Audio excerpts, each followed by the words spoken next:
사고를 입은 피해자가 피해보상 대상이 되는 데 있어서 내가 피해자지만 가해자인지 피해자인지 피해보상에서 어떤 영향을 미치는지에 대해서 오늘 간략히 살펴보는 시간을 갖도록 하겠습니다. 자동차 손해배상 보장법, 일반 줄여서 자배법이랍니다. 자배법에는 자동차를 운행하는 자가 그 운행으로 인해서 제3자에게 손해배상 책임을 질 손해를 입힌 경우에 있어서는 손해에 대한 배상을 책임질 의무가 있다 하는 것이 자배법 3조에 나온 운행자 책임의 골격입니다. 자, 쉽게 얘기하면 운행자, 다른 용어는 이제 보유자라고 합니다. 그러니까 차를 운전자 또는 차량의 소유자를 합쳐서 이제 보유자, 그걸 전체적으로 운행자라는데, 어쨌든 운행자는 제3자에 대해서 사고를 냈을 때는, 운행에 대한 사고를 냈을 때는 배상 책임질 의무가 있다는 것이죠. 그러면 여기서 이제 제3자, 가해자는 운전자나 운행자라고 말씀드릴 수 있는데,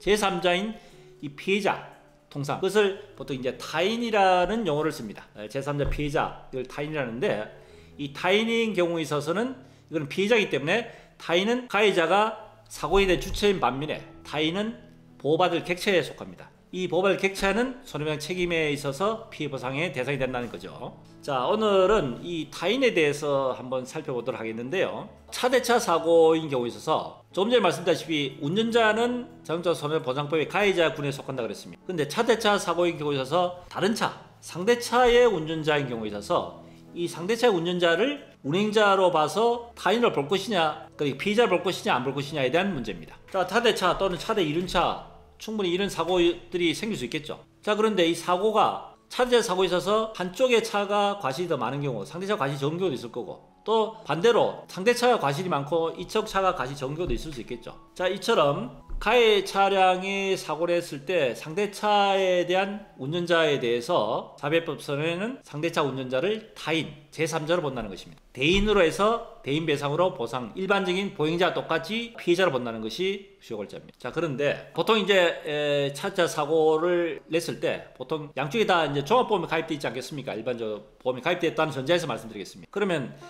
예를 들어 상대차하고 사고를 했을 때 상대차 운전자가 피해를 입었단 말입니다. 그러면 그 상대 운전자에 대해서 타인, 제3자로 본다 그랬죠. 그러면 내가 가해자로 했을 때 내가 가입된 차량의 보험회사에서 상대방의 운전자에 대해서 피해 보상을 해주겠죠.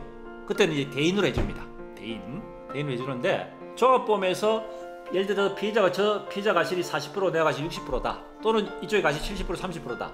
그러면 상대차 운전자에 대해서는 과실이 30%다 하면은 그 차 과실 30%, 70%에 대한 보상만 여기서 보상이 되겠죠. 일반 보행자가 과실이 30%라면 보행자 역시 70%만큼 보상과 똑같은 원리입니다. 자, 그런데 70%에 대한 보상은 이쪽 보험에서 해주는데, 상대차 운전자가 자기가 또 개인적으로 종합보험에 들을 수 있겠죠. 자동차 보험에.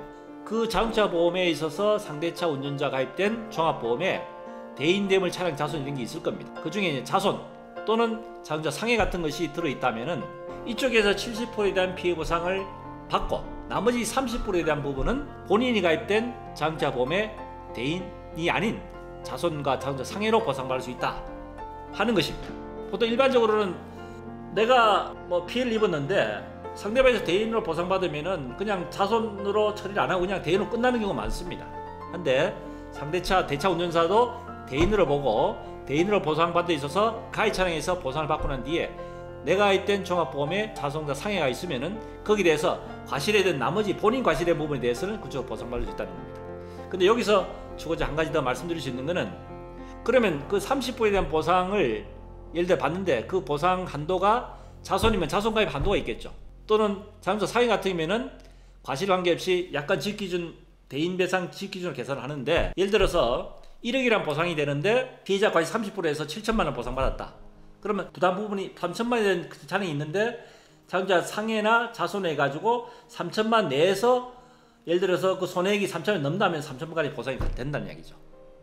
그러니까 대인배상에 있는 지규정 범위 내에서 과실 상계한 나머지 차익에 대한 부분에 대해서는 자손이란 상해로 보상받을 수 있다. 소송을 하게 되면은 약관 기준이 아닌 소송 판결 금액을 기준해 가지고 판결 금액에서 나머지 과실 부분에 대해서는 차익에 대한 부분에 대해서 한도 범위에 대해서 보상받을 수 있다는 것이 오늘 제가 말씀드리는 차차 사고에 있어서 상대 운전자도 피해 보상을 받는데, 이것이 대인 외에 자손과 자동차 상해로 보상받을 수 있다는 것이 오늘 말씀드린 주제입니다.